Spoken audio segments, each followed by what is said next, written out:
Hey folks, how's it going? We're checking out Micky Flanagan at the Comedy Store Part 2. Appreciate you guys recommending both of these. Part 1 is already up, so make sure you guys check that out. I'm just going to go on and jump into this one, folks, and we'll definitely talk about it more in the end. The 80s was the decade when I was an international lover, major international player, renowned for my love making. Because it wasn't easy to get love back then. There was still the old overhang. Women had to worry about sleeping with you too quickly. They didn't want to get known as the local spunk dustbin. And, so consequently, you had to sort of win them over. You had to woo a woman. You had to treat her right. So traditionally, men went out on the Friday night on the pool. That's what we used to do. We'd go out, you put on a nice splash of Paco Rabanne.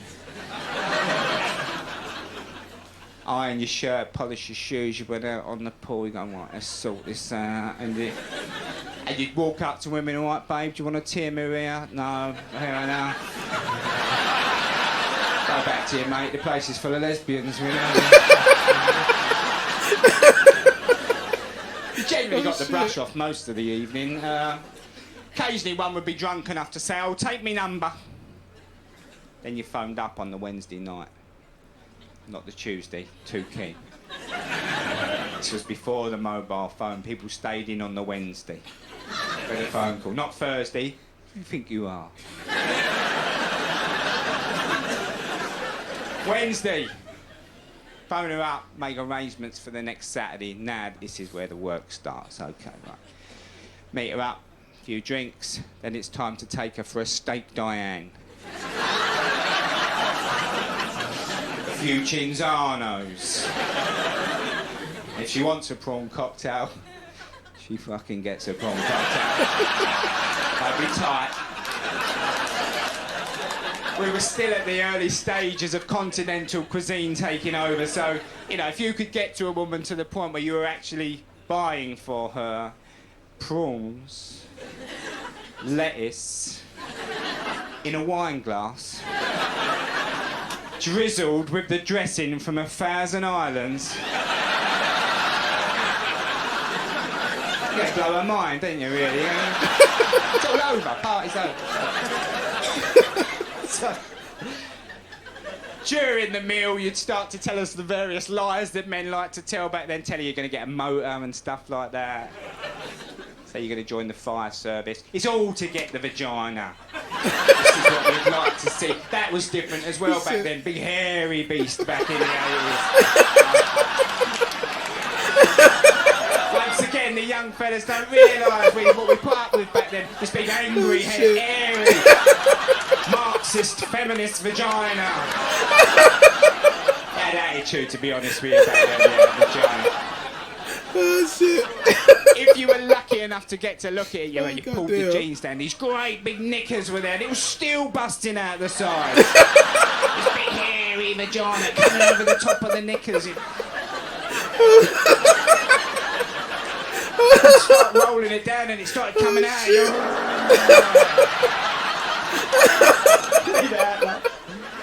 Oh, shit. Who are you looking at? Who are you looking at? Don't stare at me. Oh, shit. So the meal's been had, the chatting's time to close in now. Like I said, I was a proper international player back then. I had a bedsitter flat in the East End of London, private, not council, no, privately rented bedsitter in the East End, kitted out for love with all the latest gear of the international player, right? Take her back, it's time to do a bit of showing off. Here we go. Walk her in. Sit her down on the futon.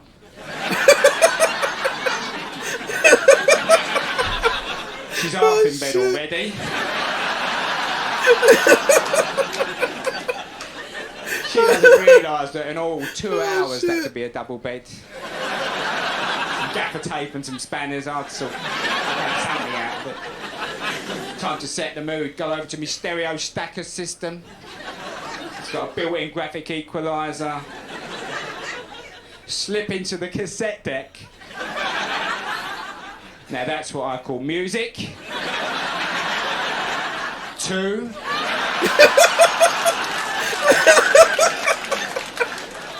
Now when Luther Vandross comes on, I'll be making me move. Now it's time to close the deal, right? So I'm going to show you something that normally closed the deal. It's time for the international player to start putting the uniform. I would slip off to the kitchenette area, which is curtained off. Like I said, it wasn't a shithole. Right.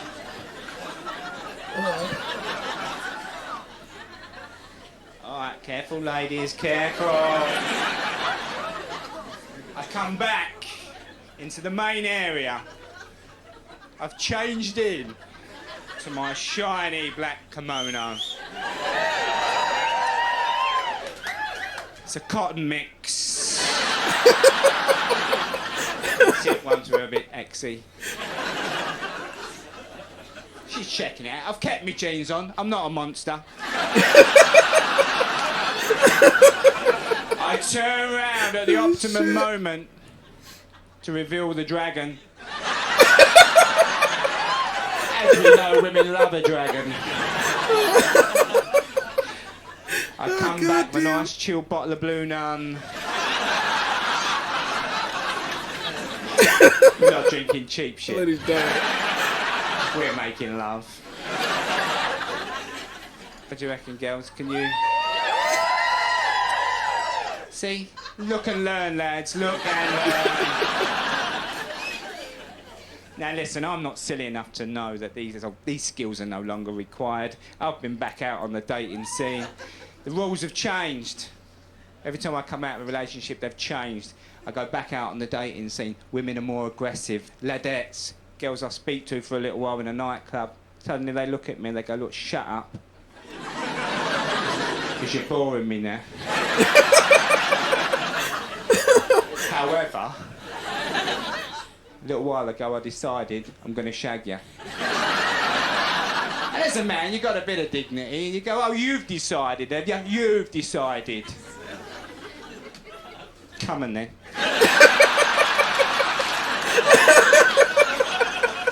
So, it's all over for me now anyway, all that stuff. It's over. You know, about 8 years ago, I met a very nice girl. Because I went and got an education. This is the little bit that's changed my life. I'll talk about this very quickly. Somewhere through in my late sort of 20s, I went back to evening classes and night school and went and got a degree. And so then suddenly I'd shifted classes, fundamentally middle class now. Tried the teaching thing.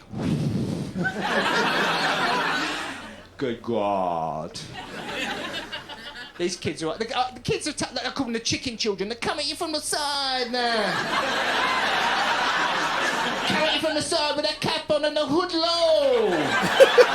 Coming at me in the school. What's happening? What's happening? The reason they're so obsessed with what's happening, they can't fucking see where they're going.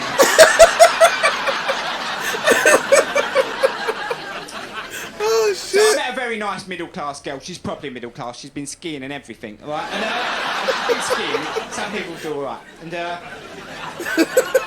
we fell in love. We started making plans very quickly. Well, she did. I sort of got caught up in them. I just want to lay on the settee and get me tinky played with, but no future in that, apparently. Oh, my God. We started making plans. Because you've got to understand, we complemented each other brilliantly. She likes multitasking, I like doing fuck all. I mean proper fuck all. Not your teenage chilling when they say they're we're chilling. No, they're not. They're messing about with their phones. They're tapping on their computers. All that. I mean proper fuck all. I mean laying on the settee, legs up the wall, staring at the ceiling. Fuck all. I might even get bored. God forbid. My girlfriend's a tremendous multitasker. Sometimes I can see her in the kitchen. She's only doing 3 things. She's not happy. I'll shout down, you can make me a sandwich if you like. Just to cheer her up.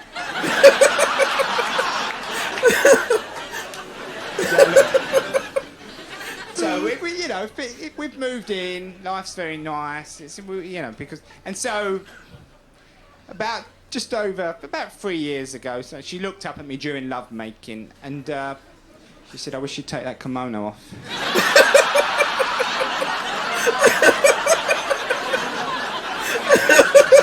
I don't know why I bother, you know. She said, Oh, shit. I want a baby. Oh, no. I said, well, if you come off the pill, I'll start leaving it in. Not the most romantic thing I should have said. I know she was worrying about her fertility, and I know men don't leave it in anymore. Shit. I think it's a big part of the problem. I think God. because you left it in the old times.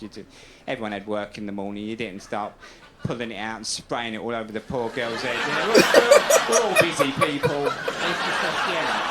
So she said, anyway. She started leaving it in, left it in, baby come. Oh, shit.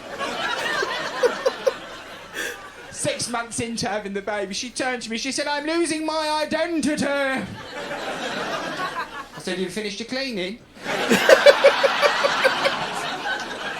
I said, well, go back to work. I don't want you not having an identity. I'm not sure you are anyway. Went back to work, leaving me to bring up the child on my own for about 3 months. I used to push him down the street in his £500 pram. I resented the £500 initially. Then I got involved in a race in Summerfields. Some dickhead in a £200 buggy tried to cut me out. I said, fuck off, mate. There's a monkey's worth of pramette coming through here.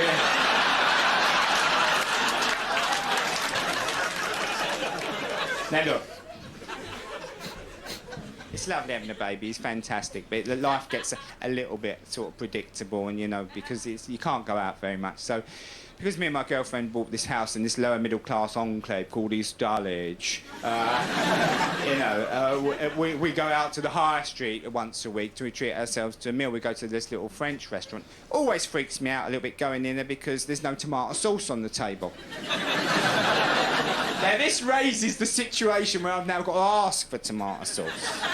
My girlfriend's panicking. She's looking at me like, please don't ask for tomato sauce. And I'm like, babe, I've got to have some tomato sauce. I've ordered the risotto.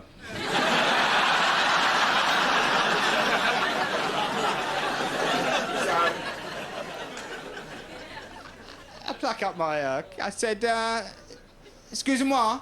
I'm making an effort. I said, excuse-moi. I said, do you happen to have any ketchup in the building? The woman's giving me that look that I've become quite used to, like I'm some horrendous pleb. She went off to the kitchen. I saw her coming back across the kitchen. Little tiny china pot for me, about that big. I thought, oh, here we go. Look, I'm getting a chip for a tomato sauce. Here we go. She walked up to the table. She tried to put it down and run away. I stopped. I said, hold on, love, hold on. But I took a sip of it. And she looked at me. I said, yes, I'll take a bottle, please. People, you have been absolutely lovely. Thank you very much. Good night. Thank you.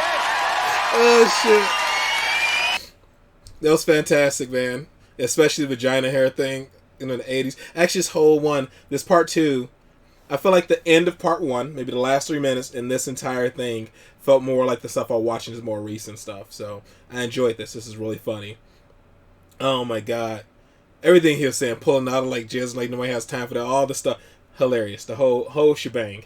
And at first when he said, tomato sauce and stuff, I was like, he's talking about ketchup? I wasn't sure, not yet. But yeah, when he said ketchup, I'm the same way. I put ketchup on a lot of things. Honestly, most things. I'm kind of crazy with ketchup.